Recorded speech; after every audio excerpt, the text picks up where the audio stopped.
All right.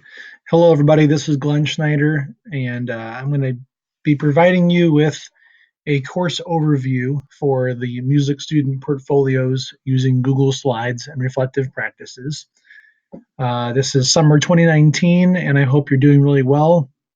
It looks like our class is off to a great start, and this video is just going to give you a little walk through each module, which if this is your first online class, by the way, a module is simply a week in online learning typically, and that's how we've got this one set up. So I'm going to show you each week. I'm going to show you some of the topics that we're going to be looking at, and then we're going to be kind of showing you some long-term, like where the class is going by the eighth week, so that you can see, the big picture.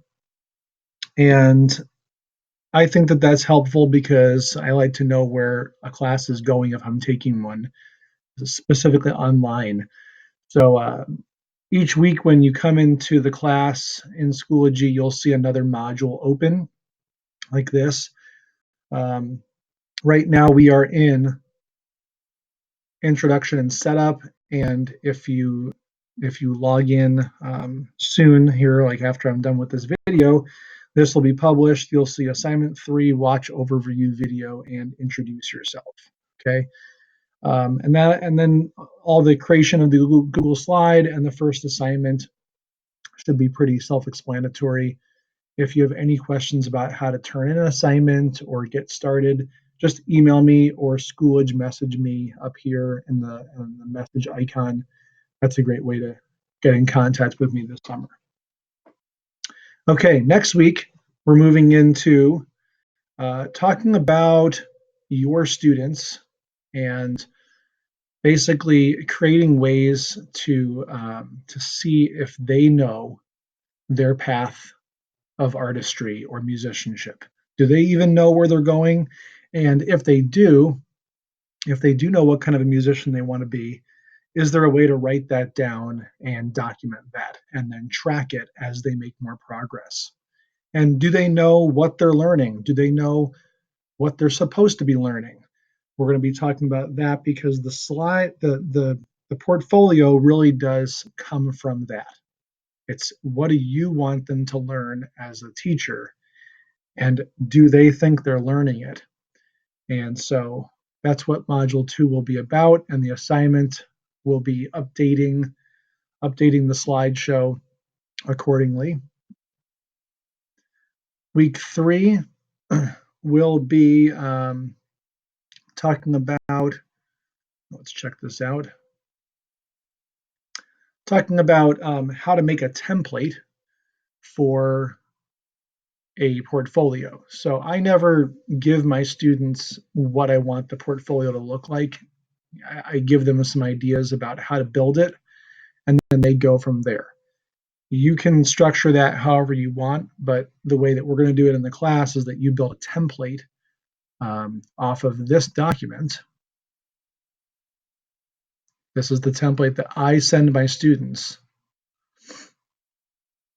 and then they make it look fancy from there. And some of them look fancy, some of them look really bare bones, but they all do what they're supposed to do. So here's, someone, for instance.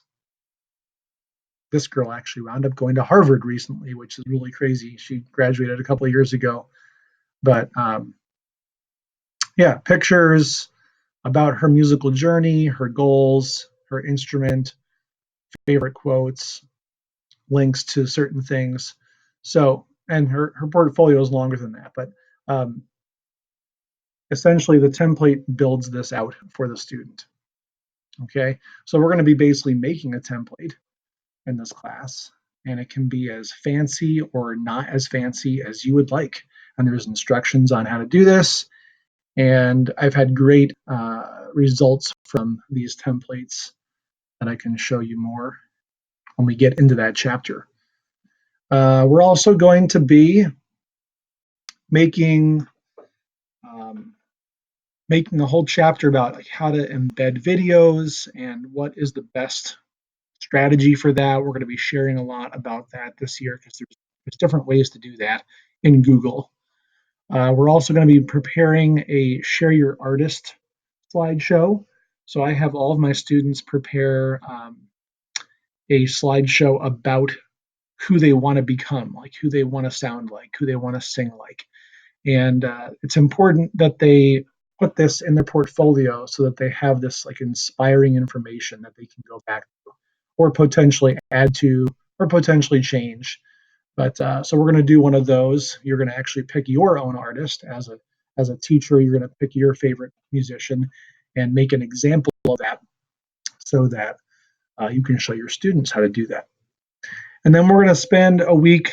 There's not much going on in week 5 other than creating a schedule and a long-term plan that you're going to make so that when you roll out this assignment or when you start doing this idea next year, for instance, you're going to be able to show them like, here's what happens, with the portfolio this year. So installment number 1 here, we're going to be completing a title slide just like we are in this class. And then we're going to be, got it here.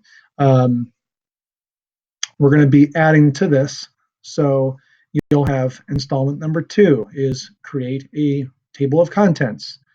Installment number 3 will be take a picture of yourself and insert it on slide number 3.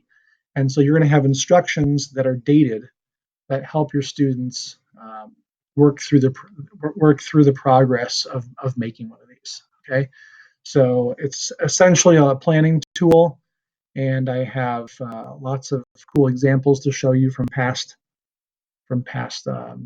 students that have taken this class. Let's go back to the main frame here. And then the last one is assessing the portfolio. How do you want to assess this kind of a learning tool? Do you want to have it completion based where you just say, yeah, you turned it in, you get this many points? Do you want to have a rubric that works to grade the contents of the portfolio? This assignment is going to get us going on that. Okay. And then the final project, you guessed it, is you're going to write up a paper basically telling an administrator or colleague why you think that a portfolio might be something you're going to look into or implement into next year.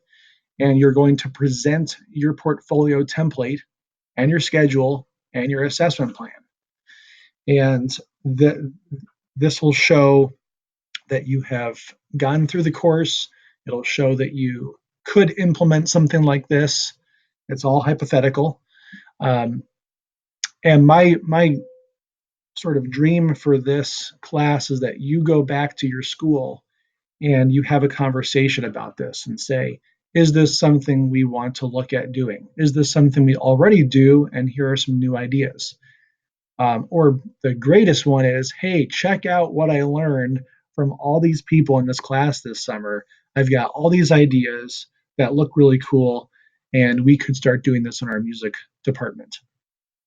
And what I think you're going to find with these assignments is that this is not something huge you have to do. This is not something that's going to change your music program or your band class or your choir class. This is something really easy that you can do once or twice a quarter, maybe even just once or twice a semester with your kids. It's also a great piece for sub plans. If you're in your school and you can't get a music sub, and your kids have access to devices or laptops, or they're a one-to-one school now, I'm telling you, this is the greatest thing because you can just say, work on your portfolio, work on these slides while I'm gone, and it's good work. It's good things for them to be doing. So we hope that this class is going to be beneficial to you. I hope that just taking a look through these assignments is nice for you. Make sure that you do the discussion posts and then reply to at least 2 people per week. And make sure that you reach out for questions if you have any. The course is pretty self-explanatory, and each of the assignments are clear, I think, enough for you to get an idea what I'm looking for. So reach out if you have any questions, and take care.